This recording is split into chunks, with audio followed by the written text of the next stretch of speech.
네, 어제 헌재 앞에서는 저렇게 양반된 모습이 보였는데 찬성 측 반대 측이 뭐 눈물을 똑같이 흘리긴 했지만 기쁨의 눈물과 슬픔, 분노의 눈물 이렇게 좀 차이가 있었습니다. 오늘도 일단 집회가 예정돼 있어서 좀 충돌이 있지 않을까. 그리고 사실은 뭐 태극기 집회에서는 사망자까지 속출을 하면서 좀 우려가 커지는 상황인데 일단 어제 현장에서 어떤 얘기들이 나왔는지 한번 들어보시죠.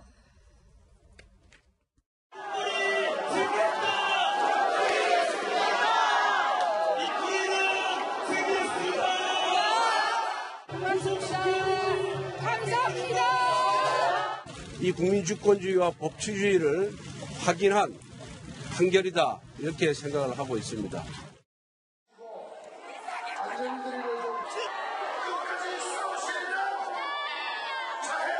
결국은 이석기 석방을 요구하고 하는 이 촛불 세력에 난리를 갈아주게 되면 대한민국 망합니다. 네, 너무나도 다른 모습 두 개를 보셨는데 지금 아까도 전해 듣다시피 어제 태극기 집회에서 4명의 사상이 있었는데 지금 벌써 3명이 숨을 숨졌습니다. 오늘 아침에도 1명이 더 숨졌다 소식이 전해 들었는데 지금 상당히 좀 안타까움이 커지고 있어요. 그러니까 네. 저도 어제 우려했던 게 일어나지 않았으면 했는데 결국 우려했던 사태까지 일어나게 됐는데요. 사실 태극기 집회 주최 측이건 촛불 집회 주최 측이건 어떤 결과가 나와도 어떤 방식으로 승복하고 이 사태를 마무리해야 될지에 대한 고민을 좀 했었어야 되는데 네. 이제 그런 의지는 전혀 없었다라는 생각이 들고요. 오늘도 지금 또 태극기 집회 또 촛불 집회 또 열리지 않습니까? 촛불 집회는 물론 이제 어제 박근혜 대통령이 탄핵을 뭐 축하한다라는 취지의 촛불 집회인데 사실 저는 그런 집회도 좀 바람직하지 않다고 생각을 합니다. 이제는 그러니까 어떤 결론이 나와도 승복을 하고 미래로 나아갈 방향을 생각을 해야 되는데 지금 이 결정은 어차피 되돌릴 수는 없어요. 헌법재판소 재판은 사실상 단심이고요. 이론상 재심은 가능하지만 현실적으로 불가능하다는 건 통진당 위원정당 해산심판 때도 재심 청구했지만 각하됐습니다. 네. 이번에도 마찬가지일 텐데요. 그렇다면 지금 아까 서석구 변호사 말씀하시는 방식으로 지금 법조인이 저런 얘기를 하시면 안 되고 또 지금 어쨌건 태극기 집회에 나와서 탄핵을 반대를 외쳤던 그런 정치인분들도 오히려 오늘 같은 날 마이크를 잡고 우리가 승복해야 됩니다라는 메시지를 던져야 그게 진정한 정치인이 아닐까라는 생각이 들고요. 그렇게 해서 어떻게든 지금 상황을 봉합하고 미래로 나가야지 오늘도 역시 뭐 탄핵 결정을 뭐 뒤집는다 뭐 이거는 뭐 어떻게 우리가 뭐 혁명을 해야 된다 무슨 뭐 내란 뭐 이런 얘기들이 나오게 되면 그거는 이제 대한민국 계속 멍드는 상황이 아니겠습니까? 네. 법치의 첫 번째 기본은 승복입니다. 그러니까 승복에 대한 메시지, 저는 그래서 박근혜 대통령이 지금도 아무 메시지를 내놓고 있지 않는 거에 대해서 굉장히 안타깝게 생각하는 게 박근혜 대통령의 메시지 하나가 굉장히 이 저 태극기 집회에 나온 분들에게는 중요한 메시지일 수 있거든요. 저는 이제 정치권에서 이 부분을 수습하는 거에 대해 좀 주력할 필요가 있다고 생각합니다. 저는 좀 아픈 말씀을 좀 드리고 싶은데요. 어제 일로 사망자가 3명이나 나왔다는 거에 대해서 굉장히 안타깝게 생각을 하고요. 그리고 이렇게 대규모의 집회가 있는데 집회가 끝난 다음에 이렇게 광화문 내거리를 나와보면은 깨끗하게 청소가 돼 있더라고요. 그 시위를 해야 되는 현실 자체는 안타깝지만 우리의 문화가 그만큼 성숙돼 있다라는 점에서는 좀 그런 소위 스스로 이렇게 위로를 해보는 측면이 있는데요. 승자, 패자 그러는데 승자도 없는 것이고 네. 패자도 없는 것이고요.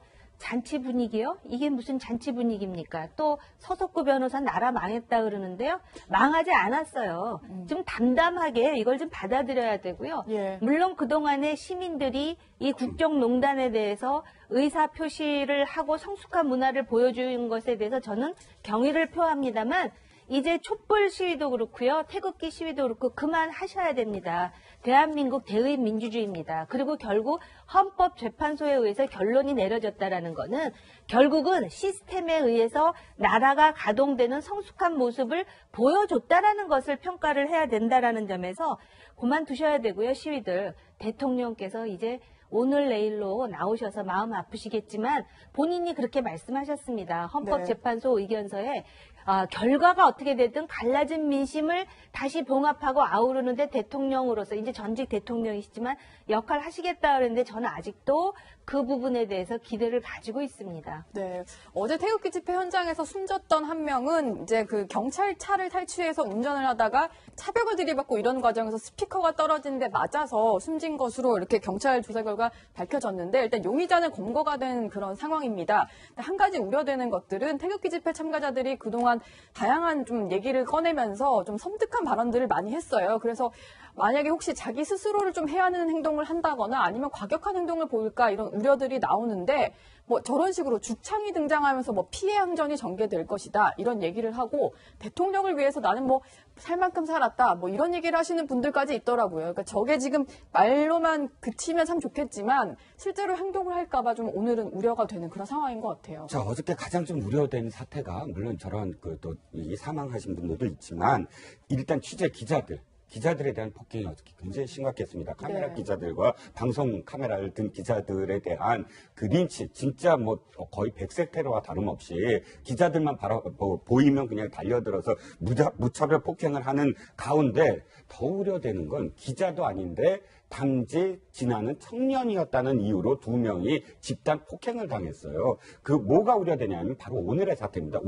그러니까 오늘 이 촛불 집회가 마무리 집회를 한다고 하면서 굉장히 또 축제 분위기예요. 아까 정 의원께서 말씀하셨듯이 이게 지금 샴페인 터트릴 일인가에 대해서 통렬히 말씀하셨는데 그 분위기가 만약에 오늘 계속되고 2시에 태극기 집회가 어저께와 같이 젊은 사람들만 보면 폭행을 가하는 듯한 그런 어떤 분위기가 이어진다면 우리가 지금까지 쌓아왔던 아무리 그 양극단이지만 그러니까 폭력이 없는 그런 이 집회를 이어왔던 것이 오늘 드디어 마침내 깨지는 게 아니냐 큰 우려를 낳게 하고 있거든요. 네. 그렇기 때문에 그야말로 촛불 집회는 사실은 남을 배려해야 됩니다. 도덕적 우위에 있다면 그 지금 20%의 마음을 헤아려서 축제 분위기를 저는 자제해야 된다고 보고요. 태극기 집회는 제발 이성을 찾아야 됩니다. 그들이 그렇게 얘기했던 보수적 가치는 헌정 질서를 유지하고 법치 국가를 만드는 일입니다. 근데 그들이 지금 하는 행위는 법치 국가를 무너뜨리고 헌정 질서를 완전히 파괴하려는 행위거든요. 네. 그렇기 때문에 지금 오늘 야만의 시대로 되돌아가느냐 이성의 시대를 회복하느냐의 갈림길이 오늘일 것 같습니다. 그래서 네. 그거와 관련해서 10초만 말씀을 드리면 집회는 끝내야 되지만 집회의 자유는 국민에게 있기 때문에 누구도 그걸 막을 수는 없어요. 네. 그런데 지금 저 폭력 시위 있지 않습니까?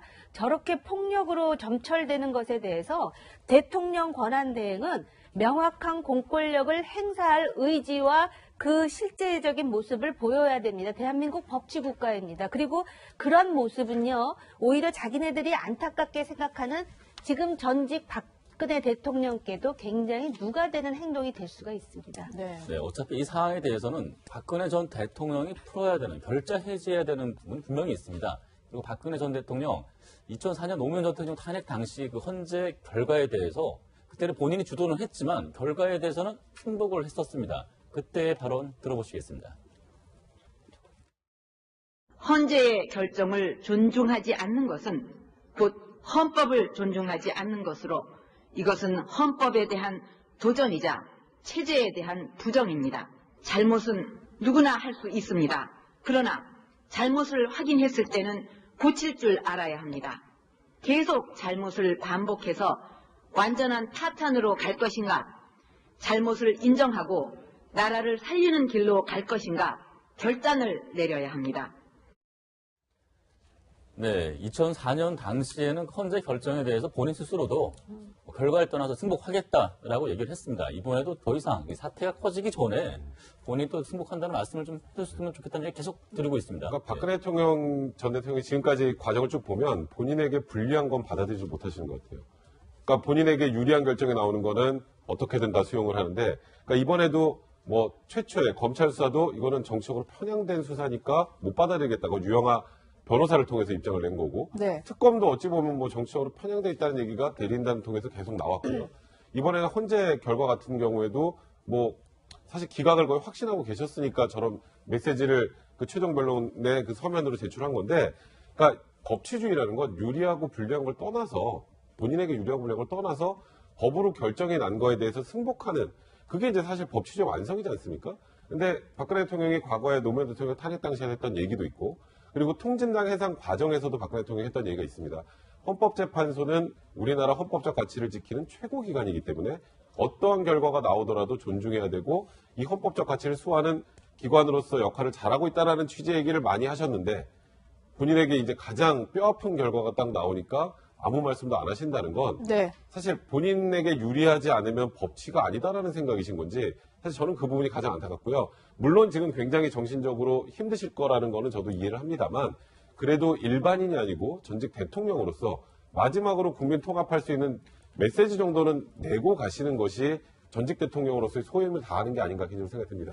예, 그러니까 2004년도에는 노무현 대통령의 파면을 그 박근혜 박근혜 전 대통령께서 소속한 한나라당이 주도해가지고 그렇죠. 파면을 요청했는데 헌재에서 그것이 기각된 거 아니겠습니까? 예. 그때도 사실 승복했습니다.